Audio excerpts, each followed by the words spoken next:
ये कहानी है सुंदरवन जंगल की। यहाँ पर कालू कौआ और गौरी कौवी रहते थे। गौरी गौरी, मैं आज दूसरे जंगल जा रहा हूँ। हाँ हाँ, जाइए जाइए, मेरे लिए काले चने लेके आइएगा। मुझे वह खाने का बहुत मन हो रहा है। ठीक है, मैं लेके आ जाऊँगा, अभी जाता हूँ। कालू कौवा उड़ते उड़ते दूर निकल जाता है और जल्दी कालू कौवा दूसरे जंगल भी पहुँच जाता है।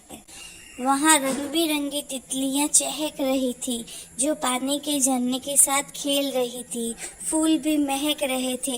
बुलबुल का घर भी पास में ही था। कौवे को देख बुलबुल वहाँ आ जाती है।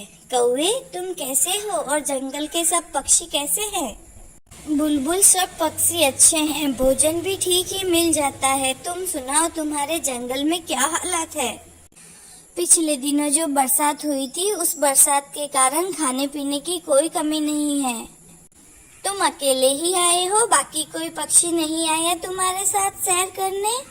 सब पक्षी कामों में फंसे हुए हैं, लेकिन मैं तो थोड़ा सा समय निकाल ही लेता हूँ।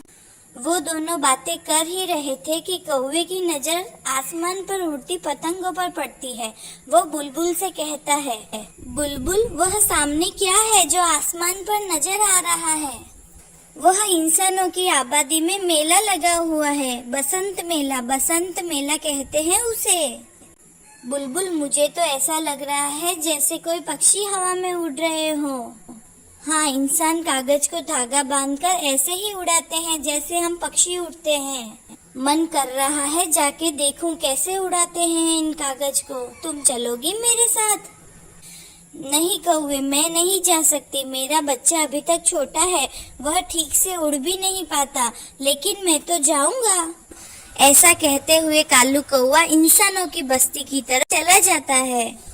वो तो कुछ ज्यादा ही तेज उड़ रहा था, उसे कुछ ज्यादा ही शौक हो रहा था बसंत मेला देखने का।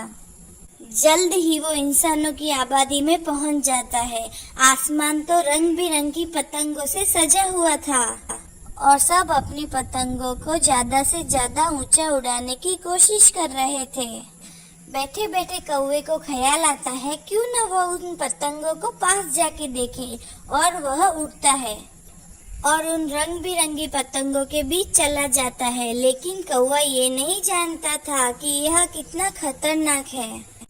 और फिर एक पतंग की डोर कौवे की पंख को चीरती हुई ऊपर से चली जाती है। कौवा जख्मी हो जाता है और वह जख्मी होकर एक पेड़ पर गिर जाता है।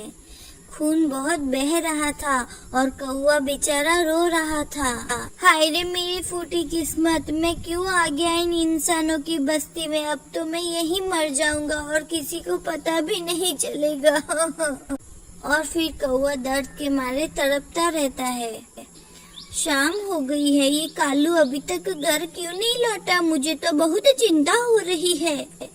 मुझे तो बहुत जोर की भूख लगी है, अब तक तो आ जाना चाहिए था उसे चने लेके मेरे लिए। ऐसा सोचते हुए गौरी कौवी रानू चिड़िया के पास चली जाती है। क्या हुआ गौरी बहन? शाम होने वाली है और मौसम भी ठीक नहीं है। क्या हुआ गौरी बहन, भोजन नहीं मिला आज? भोजन तो नहीं खाया अभी तक, क्योंकि कालू कब से बाहर गया हुआ है, अभी तक घर नहीं लौटा। मुझे बहुत चिंता हो रही है उसके लिए, बस इसलिए तुम्हारी तरफ चली आई। तुम ये गेहूं के दाने खा लो, फिर हम दोनों जाके कालू भैया को ढूंढते हैं। गौरी कौवी वह दाने खाती है, फिर दोनों जाके कालू कौवे को ढूंढने लगते हैं। थोड़ा दूर उन्हें एक कबूतर मिल जाता है और गौरी कौवी और रानू चिड़िया कबूतर के पास रुक जाते हैं। कबूतर भैया, कालू सुबह से बाहर गया है, वह अभी तक घर नहीं आया। आपने क्या देखा है उसे कहीं? गौरी सुबह से चिंतित है। मैंने तो आज सुबह ही कालू को देखा था, अब तो शाम हो गई है, बहुत देर हो गई है, अब तो आ जाना चाहिए था उसे। कबूतर भैया, आप भी प्लीज हमारे साथ चले, वह अभी तक नहीं लौटा है, हम तीनों जाके उसे ढूंढते हैं। फिर कबूतर भी उनके साथ कालू कौवे की खोज में निकल जाता है। वो उड़ते उड़ते दूसरे जंगल पहुंच जाते हैं। फिर वो सब झरने की दिशा में चले जाते हैं और उन्हें वहां पर बुलबुल मिलती है। बुलबुल बहन, सुबह मेरा पति आया था यहाँ पर, जो अभी तक घर नहीं लौटा। क्या आपने उन्हें कहीं देखा है बुलबुल बहन? कालू आया था, इधर झरने के पास बैठा था, मैं भी उसके पास चली गई। फिर वह इंसानों की बस्ती में बसंत मेला देखने गया है। क्या इंसानों की बस्ती में? फिर तो वह जरूर कोई मुसीबत में होगा। हाय रे, मेरा पति कहाँ चला गया? कहीं किसी इंसान ने उसे मार ही ना दिया हो। गौरी, उदास मत हो, कालू बहुत होशियार है, वह इस तरह से इंसानों के हाथ नहीं आ सकता। चलो हम इंसानों की बस्ती में जाते हैं, वहीं जाके ढूंढते हैं उसे। और फिर वह सब कालू कौवे की खोज में इंसानों की बस्ती चले जाते हैं। और फिर शाम हो जाती है और जैसे ही वह इंसानों की बस्ती में जाते हैं, वह देखते हैं एक पेड़ पर कालू कौवा जख्मी हालत में पड़ा हुआ है। कालू, मेरे सुंदर पति, यह क्या हो गया तुम्हें?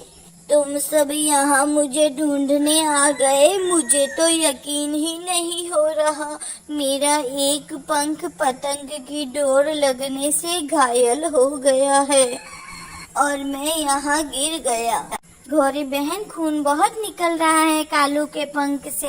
अब हमें इन्हें जल्दी से जल्दी हॉस्पिटल लेके जाना होगा, नहीं तो इनकी हालत बहुत खराब हो जाएगी। और फिर गौरी और कबूतर कौवे को सहयोग देते हैं और फिर वह वापस जंगल की ओर चल देते हैं। कालू की हालत बहुत नाजुक थी, वो तो दर्द से रो रहा था। फिर इसी तरह रात हो जाती है और फिर वह सब कालू को लेके तोते के क्लिनिक पहुंच जाते हैं। तोते, भगवान के लिए मेरे पति को बचा लो, मेरा पति बहुत घायल हो गया है। लेकिन पहले मुझे ये तो बताओ कि हुआ क्या है इसे? तोते भैया, कालू इंसानों की बस्ती में बसंत मेला देखने गया था और फिर पंख पर पतंग की केमिकल वाली डोर लग गई है और ये जख्मी हो गया है। खून बहुत बह गया है, मैं इसकी पट्टी कर देता हूँ। और गौरी, 2-3 दिन इसे अनारों का रस देना। अनारों का रस पीने से खून बहुत जल्दी बढ़ जाता है। और फिर तोता कालू के मुंह में दर्द रोकने वाली दवा डालता है। अब कालू भी थोड़ा अच्छा महसूस कर रहा था। अब कालू जी, 2-3 दिन उड़ना नहीं, ऐसा न हो कि तुम कल फिर से पहुंच जाओ इंसानों की बस्ती में बसंत मेला देखने।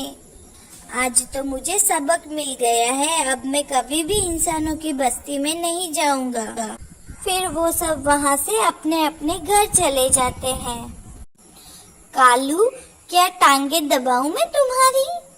गौरी, बहुत दर्द हो रहा है पंख में, लेकिन आज तुम मेरा जितना ख्याल रख रही हो पहले तो कभी नहीं रखा। मैं अब तुमसे लड़ाई नहीं करूंगी। अगर मेरे पति को कुछ हो जाता तो मैं कैसे रहती कालू के बिना? फिर गहरी रात हो जाती है और वह सो जाते हैं।